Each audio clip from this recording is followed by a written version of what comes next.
С 1 июля стартовала всероссийская сельскохозяйственная перепись. В республике сбором данных в ходе переписи будет заниматься более 450 человек. Моя коллега Татьяна Владимирова встретилась с переписчиками во время контрольного обхода в поселке Сангар. Всероссийская сельскохозяйственная перепись касается многих миллионов людей. Как тех, кто трудится в аграрном секторе, живет в сельской местности, имеет личное подсобное или иное индивидуальное хозяйство, так и горожан, состоящих в садоводческих, огороднических, животноводческих, дачных объединениях или просто имеющих участок за городом. За 46 дней переписчикам предстоит собрать широкий спектр данных, характеризующую структуру и ресурсный потенциал сельского хозяйства страны. Итоги сельскохозяйственной переписи – это залог проведения эффективной аграрной политики. Наш Кобяйский район отнесен полностью вся территория к труднодоступной территории.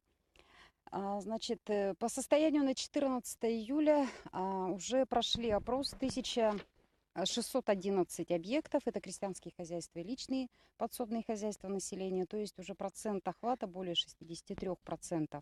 Сельскохозяйственная перепись этого года позволит получить широкий спектр информации, не представленной в текущей статистической отчетности, и расширить информационную базу для международных сопоставлений. Это особенно актуально в настоящее время, когда в сельском хозяйстве происходят существенные структурные изменения, обусловленные ростом государственной поддержки сельскохозяйственных производителей, развитием малого предпринимательства, изменением природно-экономических условий, потенциала трудовых ресурсов и социально-демографическими процессами на селе. По наслегам работают 14 переписчиков. Они были обучены здесь. В основном это работники, специалисты по сельскому хозяйству, те, которые уже работали в 2006 и 2010 годах переписчиками. По сельскохозяйственным предприятиям опрос проведен 100%. Сегодня переписчики поселка Сангар объехали с контрольным обходом крестьянское хозяйство Игнатьевых, подсобное хозяйство бизнес-агентства «Калейдоскоп» и личное хозяйство семьи Стояногла. Вот уже 10 лет в северных условиях семья Стояногла выращивает плодово-ягодные культуры, садовые цветы и деревья. Помимо этого у них множество грядок и других овощных культур. Мы не только овощами там занимаемся, плодово-ягодные кустарники, у нас и декоративные мы стараемся. Вот сейчас амурские саженцы хотим все-таки, чтобы в нашем Кобяйском районе прижились липа, клен, дуб.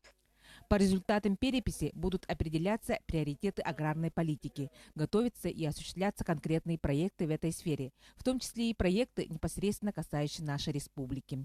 Лозунг сельскохозяйственной переписи «Село в порядке, страна в достатке». Это значит, что ее проведение – это наглядная демонстрация того, что государство повернулось лицом к селу, рассматривает подъем и развитие сельского хозяйства, улучшение жизни его тружеников как свою действительно приоритетную задачу на долгосрочную перспективу. Татьяна Владимирова, НВК «Саха», поселок Сангар.